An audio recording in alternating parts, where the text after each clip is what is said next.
तो देखिए बच्चों, अब हम थ्योरम की तरफ बढ़ते हैं। मतलब जो प्रूफ इससे पहले हमने जो भी सेशन किया उस सेशन का एप्लीकेशन क्या है। जैसे कि मैंने आपको पहले सेशन के एंड में बताया था कि प्रूफ के दो टाइप होते हैं, एक होता है डायरेक्ट प्रूफ, दूसरा इनडायरेक्ट प्रूफ। तो ये बोर्ड पे जो दो एग्जांपल्स है दोनों उसी के एग्जांपल्स है। ये जो प्रूफ है ये डायरेक्ट प्रूफ का है और ये जो है ये इनडायरेक्ट प्रूफ का है। तो सबसे पहले हम देखेंगे डायरेक्ट प्रूफ में क्या होता है। देखिए इस टाइप में जो है, इस टाइप में हमें स्टेटमेंट गिवन होता है। गिवन स्टेटमेंट से हमें उसके अकॉर्डिंगली डायग्राम निकालनी पड़ती है। डायग्राम से हमें गिवन पार्ट लिखना पड़ता है। गिवन पार्ट के बाद फिर टू प्रूव का पार्ट लिखना है और फिर हमें प्रूफ करना होता है। ठीक है, तो देखिए यहाँ पर थ्योरम का स्टेटमेंट ऐसा है, the opposite angles form by two intersecting lines are equal measures, are of equal measures. मतलब दो इंटरसेक्टिंग लाइंस के अपोजिट साइड में जो एंगल्स फॉर्म किए गए वो एंगल के पेयर्स इक्वल मेजर के है, ये हमें प्रूव करना है। अब बच्चे क्या करते हैं कि ऐसा स्टेटमेंट अगर गिवन है तो सर ने बताया कि ईफ और देन के बीच में, मतलब ईफ के बाद का जो पार्ट है वो एंटीसीडेंट मतलब गिवन पार्ट है और देन के बाद का जो पार्ट है एंड तक वो टू प्रूव का पार्ट है। तो बच्चे क्या करते हैं, गिवन पार्ट में लिख देते हैं द अपोजिट, गिवन पार्ट में two lines are intersecting. Given part में क्या लिख देते हैं, टू लाइन्स आर इंटरसेक्टिंग। अब टू लाइन्स इंटरसेक्टिंग, कौन से दो लाइन इंटरसेक्ट हो रहे हैं, कहाँ इंटरसेक्ट हो रहे हैं, ये नेसेसरी है। इसलिए पहले हमें गिवन स्टेटमेंट से डायग्राम निकालनी पड़ती है। ठीक है, अब ये डायग्राम निकाली मैंने, तो इस डायग्राम में के डायमेंशंस या जो कुछ भी नाम है वो नोमेनक्लेचर के साथ में यहाँ गिवन या टू प्रूव में लिखूंगा। मतलब क्या है, देखिए इसको रेड पार्ट से इसीलिए मैंने लिखा है क्योंकि ये पार्ट, ये जो है line A B C D point O, A dash O dash B, C dash O dash D या ये हो, ये पूरा पार्ट यहाँ पर थ्योरम के स्टेटमेंट में कहीं पर भी गिवन नहीं था। लेकिन हमने क्या किया, इस स्टेटमेंट से एक डायग्राम निकाली, डायग्राम में कुछ नाम दिए, वो नाम हम यहाँ लिख रहे। मतलब जो डेटा यहाँ पर डायग्राम में आएगा वो डायग्राम का डेटा हमें यहाँ पर लिखना है। ठीक है, तो ये हो गया। फिर ये डायग्राम से डेटा हमने निकाला। डायग्राम क्या निकाली हमने, एक लाइन ए बी और एक लाइन सी डी, दोनों एक दूसरे को ओ पॉइंट में इंटरसेक्ट कर रहे हैं। तो वही लिखा बस हमने, lines A B and C D intersect each other at point O such that. अब ये क्या है, ये तो आपको पता है बिटवीननेस है ये। सच दैट मतलब क्या, ए डैश ओ डैश बी मतलब इनका बिटवीननेस किस ऑर्डर में कैसे कैसे वो इंटरसेक्ट हो रहे हैं। और C dash O dash D मतलब ए बी का यहाँ पर ये ओ पॉइंट है, सी डी लाइन का यहाँ पर ये point of intersection O point है। ठीक है, ये हो गया हमारा गिवन पार्ट। अगर गिवन पार्ट आपको समझ में आया तो बचा हुआ पार्ट होता है टू प्रूफ। मतलब क्या है, the opposite angles are form by two intersecting of equal measure. ये इक्वल मेजर के, अपोजिट एंगल इक्वल मेजर के हैं, ये हमें प्रूव करना है। मतलब अपोजिट एंगल कौन से, देखिए अपोजिट एंगल मतलब A O C, the angle which is form here, ये ए ओ सी एंगल और ये बी ओ डी एंगल, ये दो एंगल अपोजिट एंगल बन गए। एक और पेयर है अपोजिट एंगल की यहाँ पर, ये A O D and B O C, ये दो पेयर्स जो है ये दो अपोजिट एंगल के पेयर होते हैं और इनको हमें कॉन्ग्रुएंट प्रूव करना है, इक्वल प्रूव करना है। तो देखिए अब ये टू प्रूव वाला पार्ट फिर मैंने कहाँ से निकाला, डायग्राम में से ही निकाला। मतलब स्टेटमेंट में वहाँ ऐसा प्रूव करने के लिए कहा गया था, लेकिन एक्चुअल डायमेंशंस, एक्चुअल नाम कहाँ पर है, डायग्राम में। तो इसलिए मैंने डायग्राम के हिसाब से नाम लिखे ए O C and B O D. ठीक है, अब इसका ऑर्डर देखिए, ए O C and B O D लिखा है मैंने, ना कि मैंने ए ओ सी और डी ओ बी लिखा है। ठीक है, ऐसा क्यों, क्योंकि ए डैश ओ डैश बी एक लाइन जब हम कंसिडर करते हैं तो उसी लाइन का अगर हमने पॉइंट पहले कंसिडर किया तो दूसरी पेयरिंग में भी उसी लाइन का एंगल हम जो पॉइंट है वो कंसिडर करेंगे। ये एक स्टैंडर्ड होता है। ठीक है, जैसे क्रिकेट खेलने के लिए पहले बैट बॉल नेसेसरी है, वैसे किसी एंगल का अगर हम अपोजिट एंगल के अगर नाम लिखते हैं तो उस नाम लिखने के लिए हमें ये फॉलो करना ज़रूरी है। तो ए ओ सी के बाद हम लेंगे बी ओ डी। अगर हम इसको ए ओ डी करते हैं तो क्या लेंगे, बी ओ सी। इसके अलग आप नाम लिख सकते हो लेकिन एंगल तो एक ही होने वाला है। डी ओ ए अगर आप एंगल करते हो डी ओ ए, तो डी के साथ करस्पॉन्डिंग वाला पॉइंट कौन सा आएगा उसके लाइन पे का, सी। सो डी ओ ए के साथ सी ओ बी हो जाएगा। ठीक है, नाम में थोड़ा चेंज है लेकिन एंगल वही है। ठीक है, लेकिन नाम स्टैंडर्ड क्या होते हैं नाम लिखने के, वो मैंने आपको बताया। तो यहाँ पर मैंने लिया ए ओ सी, फिर बी ओ डी और फिर A O D and B O C. ये दो एंगल्स हमें कॉन्ग्रुएंट प्रूव करने हैं।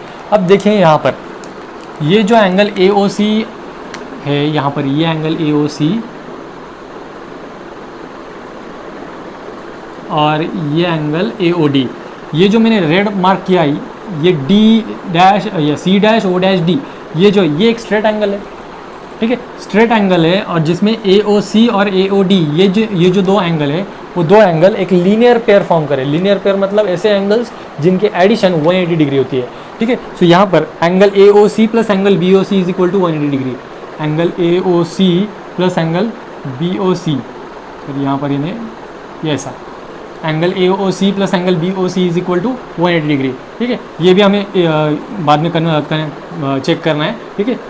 तो AOC BOC इन्होंने लीनियर पेयर फॉर्म की, उनकी एक लीनियर पेयर मैंने यहाँ पर रख दी, उनका मेजरमेंट इक्वल टू कितना है 180 डिग्री। BOC एंड BOD मतलब ये straight angle, BOC and BOD ये स्ट्रेट एंगल, ये भी लीनियर पेयर में ही है, ठीक है। सो लीनियर पेयर में मतलब उसका भी क्या हो गया एंगल का एडिशन 180 डिग्री, ठीक है। सो BOC BOD 180 degree, AOC BOC 180 degree उनके एडिशन। अब अगर इनकी RHS इक्वल है, दोनों की वैल्यूज इक्वल है, तो हम क्या कर सकते हैं उनके LHS को इक्वेट कर सकते हैं। इक्वेट कर सकते हैं मतलब क्या, इन दोनों को हम इक्वल टू साइन देके लिख सकते हैं। जैसे कि यहाँ पर लिखा है angle AOC plus angle BOC is equal to angle BOC plus angle BOD, ठीक है। हुआ ऐसा क्यों लिख सके हम, क्योंकि इसकी RHS राइट हैंड साइड में इसके दोनों जो मेजरमेंट गिवन है दोनों मेजरमेंट इक्वल है, ठीक है। तो यहाँ पर हुआ क्या देखो, AOC प्लस BOC एंगल और एंगल BOC प्लस BOD, तो ये BOC BOC दोनों साइड में सेम है, सेम एंगल है, सेम मैग्नीट्यूड है, और डिफरेंट साइन अगर है तो हम उसको कैंसिल नहीं कर पाते थे दोनों अपोजिट साइड में। लेकिन यहाँ पर देखिए इसको भी प्लस साइन है, इसको भी प्लस साइन है, यहाँ पर प्लस साइन है लेकिन वो दिखता नहीं है, ठीक है। तो दोनों अपोजिट साइड में एंगल BOC है और दोनों का साइन भी सेम है अपोजिट साइड में, इसलिए हमने उसको कैंसिल कर दिया। तो बचा क्या, angle AOC and angle BOD। जिस तरह हमने ये एंगल AOC और एंगल BOD को इक्वल प्रूव किया, सेम उसी पैटर्न में हम एंगल BOC और AOD को प्रूव कर सकते हैं। देखिए कैसे, ये दो लाइन्स हैं हमारे, ये AOB COD। अब हमें क्या प्रूव करना है, BOC और ये। तो इसके लिए हम क्या करेंगे, ये BOC एंगल मतलब ये एक और ये एक, AOC प्लस BOC ये एक लीनियर पेयर लेंगे, और AOC प्लस AOD ये एक लीनियर पेयर लेंगे। फिर उसमें ये AOC ये जैसे कि यहाँ पर BOC कैंसिल हो गया, यहाँ पर AOC कैंसिल हो जाएगा, सो AOD एंड BOC ये कॉन्ग्रुएंट प्रूव हो जाएगा। ये हो गया हमारा प्रूफ। ये होता है डायरेक्ट प्रूफ, मतलब सीधे सीधे प्रूव करना। इसमें कुछ हम ऐसा प्लस माइनस या कुछ उसको जूम करके नहीं प्रूव करते हैं, ठीक है। ये हो गया हमारा डायरेक्ट प्रूफ। अब हम देखने जा रहे हैं हमारा इनडायरेक्ट प्रूफ। जैसे कि मैंने पहले बताया, इनडायरेक्ट मतलब क्या, ऐसे नहीं ऐसे खाना। तो यहाँ पर हमें क्या है, एक स्टेटमेंट गिवन है, a prime number greater than 2 is odd. ये स्टेटमेंट हमें गिवन है, इसको मैंने फिर कन्वर्ट किया। कैसे कन्वर्ट किया, किस में कन्वर्ट किया, कंडीशनल फॉर्म में मैंने इसे फिर कन्वर्ट किया, ठीक है। सो उसका कंडीशनल फॉर्म क्या बना, if P is any prime number, हमें प्राइम नंबर चाहिए ना, if P is any prime number greater than 2 then it is odd. If then के फॉर्मेट में लिखा तो हमें गिवन और टू प्रूव पार्ट आइडेंटिफाई करना बहुत ईजी जाता है। तो गिवन पार्ट क्या है, इफ के बाद का और देन के आगे का, ठीक है। सो देन के आगे वाला मतलब ये जो पार्ट है, ये पूरा पार्ट हमारा गिवन पार्ट है। मतलब क्या, P is a prime number greater than 2। अब प्राइम नंबर मतलब क्या होता है बच्चों, a number which can be divisible by 1 and that number itself, ठीक है। एक ऐसा नंबर जो खुद से या 1 से डिविजिबल हो, मतलब उसके जो फैक्टर्स होते हैं प्राइम फैक्टर्स, वो होता है 1 और दैट नंबर। मतलब यहाँ पर वही लिखा है मैंने, that is 1 and P are only divisors of P। P को डिविजिबल कौन करता रहता है फिर, P 1 and that number P। So prove क्या करना है, P is an odd number, P odd number है, ये हमें प्रूव करना है। अब ये इनडायरेक्ट प्रूफ है। कौन सा प्रूफ है, इनडायरेक्ट प्रूफ। इनडायरेक्ट मतलब उसको डायरेक्टली प्रूव नहीं कर सकते, उसको इनडायरेक्ट प्रूफ करना है। मतलब इनडायरेक्ट प्रूफ में एक बात होती है, जो टू प्रूव वाला पार्ट है, उस टू प्रूव वाले पार्ट का कॉन्ट्राडिक्टरी पार्ट हम अज्यूम करते हैं। कॉन्ट्राडिक्टरी मतलब उसका अपोजिट, ठीक है। यहाँ पर P is an odd number है, तो इसका मतलब इसका अजम्पशन क्या करने वाले हम, P is not an odd number. मतलब देखिए यहाँ पर वही है, let us suppose that P is not an odd number. P odd number नहीं है ऐसा हमने अज्यूम किया। जो प्रूव करना है उसका अपोजिट हम अजम्पशन करते हैं इनडायरेक्ट प्रूफ में। P is not an odd number. अगर P ऑड नंबर नहीं है तो दो टाइप है, एक तो ऑड होता है, एक तो इवन होता है। तो ऑड नहीं है मतलब वो कौन कंसिडर करेंगे हम, इवन नंबर। और अगर कोई नंबर इवन नंबर है तो इवन नंबर कब होता है, जब वो नंबर 2 से डिविजिबल है। मतलब हुआ क्या, P इज़ डिविजिबल बाय 2। ये एक हमारा स्टेटमेंट को हमने एक नंबर दे दिया। But it is given that P is prime number greater than 2। Given क्या है यहाँ पर, P is prime number greater than 2। अब देखिए अगर p is prime number greater than 2 है, प्राइम नंबर है, मतलब यहाँ पर 1 and p are only divisors. लेकिन यहाँ देखिए ये स्टेटमेंट 1 जो हमने अभी लिखा, उस स्टेटमेंट 1 में क्या किया हमने, उसमें क्या हमें मिला कि p का 2 एक डिविजिबल है, डिवाइज़र है, ठीक है। p नंबर जो है वो 2 से डिविजिबल, मतलब 2 उसका डिवाइज़र हो गया। अब 2 भी डिवाइज़र है, 1 और p भी डिवाइज़र है। ये जो दो स्टेटमेंट्स है, ये दो स्टेटमेंट्स एक दूसरे को कॉन्ट्राडिक्टरी स्टेटमेंट्स है। कॉन्ट्राडिक्टरी मतलब एक दूसरे को अपोज करते हैं। ये एक तरफ हम कह रहे हैं कि 1 and p these are the 2 only divisors, फिर दूसरा स्टेटमेंट क्या कहते हैं हम, नहीं नहीं वो नंबर 2 से भी डिविजिबल है। ऐसा पॉसिबल है क्या कि एक नंबर सिर्फ प्राइम नंबर मतलब 1 और p से उसी नंबर से डिविजिबल है? जैसे फॉर एग्जांपल ले लेते हैं हम 11 number is divisible by 11 and 1 only, तो उसको हम कह सकते हैं कि वो 2 से डिविजिबल है? नहीं कह सकते, ठीक है। सो स्टेटमेंट 1 एंड 2 मतलब ये जो दो स्टेटमेंट्स है वो स्टेटमेंट कॉन्ट्राडिक्ट कर रहे हैं, एक दूसरे को अपोज कर रहे हैं। देयरफॉर जो हमने अज्यूम किया था, क्या अज्यूम किया था, p is not an odd number, that assumption is false, assumption is wrong. अब अजम्पशन रॉन्ग हो गया, क्या अजम्पशन किया था हमने, p is not an odd number. अब वो नॉट ए ऑड नंबर अगर हमारा अजम्पशन है जो कि गलत है, तो सही क्या होने वाला है, p इज प्राइम नंबर, ठीक है। तो यहाँ पर हमने लिख दिया कि this proves that a prime number greater than 2 is a odd number, ठीक है। सो वो ऑड नंबर है, ये हमने प्रूव कर दिया, हो गया। कितना सिंपल था। ये है इनडायरेक्ट, ये है डायरेक्ट। सो इससे ये हम मैक्सिमम यूज़ करने वाले हैं डायरेक्ट प्रूफ। इनडायरेक्ट प्रूफ कहीं तो भी एक आध बार हमें यूज़ करना पड़ सकता है। तो चलिए बच्चों, अब हम देखने जा रहे हैं एक्सरसाइज 1.3, इस चैप्टर की लास्ट एक्सरसाइज। इसके बाद हमारे पास है प्रॉब्लम सेट। देखिए क्वेश्चन ऐसा है, write the following statement in if then form. If then, यहाँ पर ये जो सिंपल स्टेटमेंट हमें गिवन है, इस स्टेटमेंट को हमें इफ देन अप्लाई करके लिखना है। तो इफ देन के लिए क्या था, पहले सबसे पहली कंडीशन हमें एंटीसीडेंट एंड कॉन्सिक्वेंसेस ये पता होनी चाहिए। मतलब इसका बैकग्राउंड, इस स्टेटमेंट में क्या बैकग्राउंड है और इस बैकग्राउंड, किस बैकग्राउंड की वजह से कुछ घटनाएं हो रही है, ठीक है। तो देखिए the opposite angles of parallelogram are congruent. Opposite angles are congruent किसके, पैरेललोग्राम के। मतलब पैरेललोग्राम जो है वो इसके लिए बैकग्राउंड है, और पैरेललोग्राम बनने के बाद जो पैरेललोग्राम के एंगल्स होंगे वो एंगल्स इसके लिए फिर कॉन्ग्रुएंट होना, ये कॉन्सिक्वेंट बनेगा। तो देखिए opposite angles of parallelogram are congruent, ये अगर हमारा स्टेटमेंट है तो इसका इफ देन फॉर्म क्या बनता है, if given quadrilateral is a parallelogram, अगर ये पैरेललोग्राम है तो then opposite angles are congruent, ठीक है, समझ में आया। अगर वो क्वाड्रिलेटरल पैरेललोग्राम है तो उसके अपोजिट एंगल्स कॉन्ग्रुएंट है। नेक्स्ट देखिए the diagonals of rectangle are congruent. Again same, diagonals congruent है, किसके कॉन्ग्रुएंट है, रेक्टेंगल के। मतलब जब तक वो क्वाड्रिलेटरल रेक्टेंगल नहीं बनता तब तक उसके डायगोनल्स कॉन्ग्रुएंट नहीं होंगे। तो if given quadrilateral is rectangle then its diagonals are congruent। ये बन गया इसका इफ देन फॉर्म। समझ में आ रहा है इफ देन अप्लाई करना। आपको लग सकता है कि ग्रामेटिकल कोई लिखते रहे, इंग्लिश ग्रामर का लिखते रहे, तो कोई नहीं बच्चों, ये मैथमेटिक्स ही है, इसमें ज्योमेट्री में ये आता है M2 में। नेक्स्ट क्वेश्चन ऐसा है, इसमें भी हमें इफ देन अप्लाई करना है। Is an in an isosceles triangle, एक आइसोसेलेस ट्रायंगल में the segment joining the vertex and mid point of the base is perpendicular to the base, ठीक है। अब इसका हमें इफ देन फॉर्म करना है, मतलब क्या है, सबसे पहले यहाँ पर भी हमें आइडेंटिफाई करना पड़ेगा कि बैकग्राउंड क्या है, किसकी वजह से क्या प्रॉपर्टी यहाँ पे फॉलो हो रही। तो देखिए सबसे पहले इसी स्टेटमेंट के पहली जो लाइन यहाँ पर मैंने लिखी है, इसी लाइन में हमें यहाँ पर पता चल जाता है कि बैकग्राउंड क्या है, एंटीसीडेंट क्या है। इन एन आइसोसेलेस ट्रायंगल, मतलब जब तक वो आइसोसेलेस ट्रायंगल नहीं है तब तक ये आगे वाला कुछ मायने नहीं रखता है। तो इफ देन फॉर्म इसका क्या हो जाएगा फिर, if given triangle is isosceles triangle then, देखिए अब यहाँ पर क्या था, अगर वो आइसोसेलेस ट्रायंगल है, the segment joining the vertex and mid point of the base is perpendicular to the base. हो गया, कितना सिंपल है। यहाँ पर इफ लगा है, यहाँ पर द हटाया है, देन लगा दिया। ठीक है, if given triangle is isosceles triangle, then the segment joining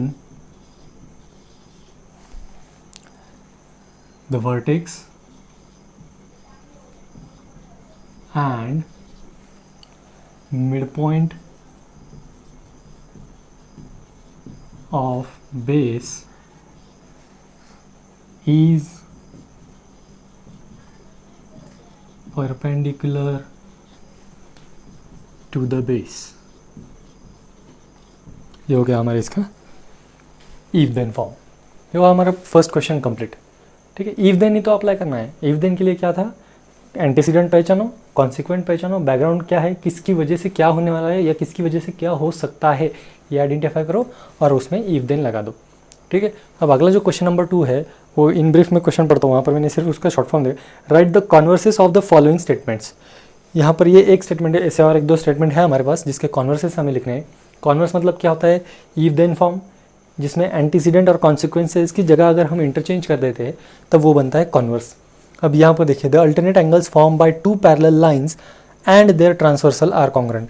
मतलब एंगल कॉन्ग्रेंट है। एंगल कब कॉन्ग्रेंट है, जब दो लाइंस पैरेलल है तब।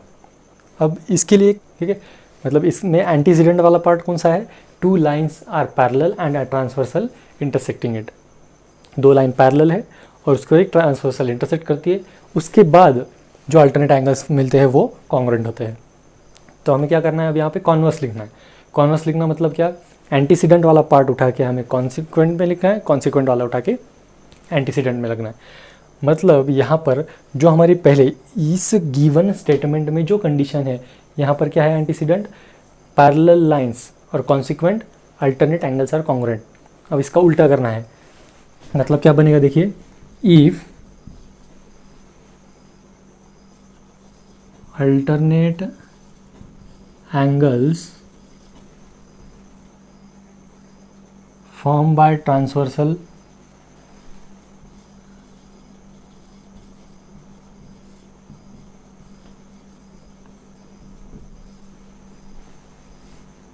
on two lines are congruent, then the lines are parallel। ये हो गया इसका कॉन्वर्स। ठीक है, देखिए आप चेक कर सकते हो, यहाँ पर आप बोलोगे सर ये जो स्टेटमेंट है इसी स्टेटमेंट में बस आपने यहाँ पर इफ और वो दूसरी जगह पे देन लगा दिया। नहीं बच्चों, ऐसा कुछ भी नहीं हुआ है। आप इस स्टेटमेंट का मीनिंग समझा लो। पहली बात तो यहाँ पर एंटीसीडेंट कौन सा है, कॉन्सिक्वेंट कौन सा है, ये हमें आइडेंटिफाई करना है और वो एंटीसीडेंट कॉन्सिक्वेंस की जगह हमें बस रिप्लेस करनी है। वही हमने यहाँ पर किया है। यहाँ पर क्या मतलब हुआ, इस स्टेटमेंट का मतलब ऐसा है, if two lines are parallel and transversal intersecting them, ऐसा है। तो ये अगर दो लाइन्स पैरेलल है और उनके ट्रांसवर्सल अगर उसे इंटरसेक्ट हो रही है तो उसने फॉर्म किए गए अल्टरनेट एंगल कॉन्ग्रेंट होते हैं, ऐसा इसका मीनिंग है। ये अगर ये यहाँ पर मैंने जो कॉन्वर्स लिखा है इसका अगर आप मीनिंग देखने जाओ तो इसका मीनिंग क्या बन रहा है, if alternate angles form by transversal on two lines are congruent. दो लाइन पे एक ट्रांसवर्सल ने अगर अल्टरनेट एंगल जो बनाया वो अगर कॉन्ग्रेंट है तो वो लाइन्स पैरेलल बनती है। यहाँ पर क्या था, लाइन पैरेलल हमें पता था और उसके ऊपर अल्टरनेट एंगल जो फॉर्म होते हैं वो कॉन्ग्रेंट है, ये हमें कॉन्सिक्वेंट थे, उसमें बैकग्राउंड था। ठीक है, अब यहाँ पर क्या हो गया, alternate angles are congruent then the lines are parallel. ठीक है, देखिए हमारा अगला जो एग्जांपल है जिसका हमें कॉन्वर्स लिखना है, वो एग्जांपल का क्वेश्चन कुछ ऐसा है, if a pair of the interior angle made by a transversal of two lines are supplementary मतलब उनका एडिशन 180 डिग्री होता है, then the lines are parallel. इसमें तो कोई प्रॉब्लम ही नहीं है। इससे पहले हमने जो एग्जांपल देखा था फर्स्ट वाला एग्जांपल, उसमें क्या था, वो सिंपल स्टेटमेंट था, मतलब उसमें इफ देन अप्लाई नहीं किया था, इसलिए आपको थोड़ा सा उसमें एंटीसीडेंट कॉन्सिक्वेंट के पार्ट्स आइडेंटिफाई करने में थोड़ा दिक्कत आ सकती थी।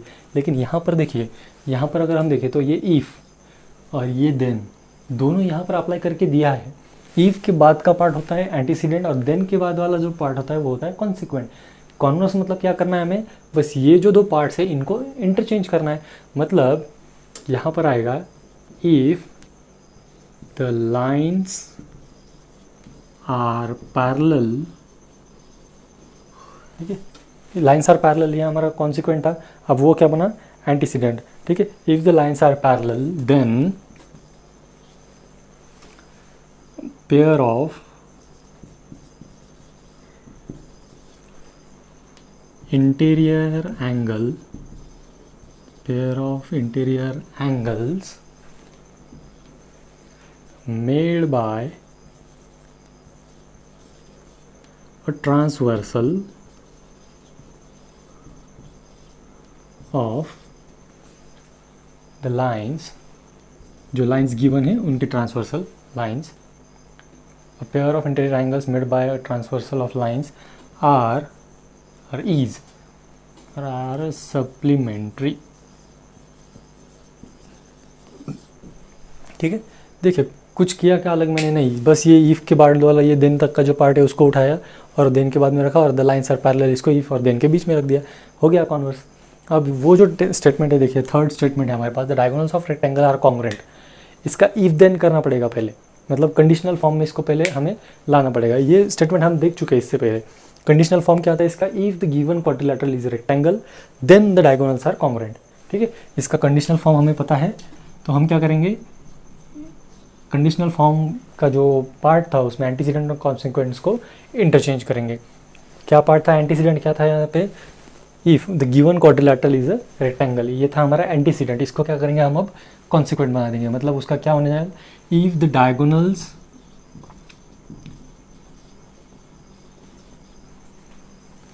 of given rectangle given quadrilateral, if the diagonals of given quadrilateral are congruent then it is a rectangle। फिर वो क्या बनता है, एक रेक्टेंगल बनता है। ठीक है, देखिए इसका मीनिंग क्या था, अगर वो रेक्टेंगल है तो इसके डायगोनल कॉन्ग्रुएंट बन जाएंगे। इसमें हमें उसका कॉन्वर्स चाहिए था, तो ये क्या बना converse, if the diagonals of given quadrilateral are congruent then it is rectangle. ठीक है, ये हमारा कंप्लीट हो गया अभी शायद, हाँ yes it is completed that 1.3 exercise. अब कल के लेक्चर में हम देखेंगे क्वाड्रिलेटरल इस चैप्टर का प्रॉब्लम सेट फर्स्ट। ठीक है, मतलब फर्स्ट चैप्टर का एंड सेशन आने वाला है अभी ये। ठीक है, उसमें बहुत कम एग्जाम्पल्स है, वो खत्म होते हैं हम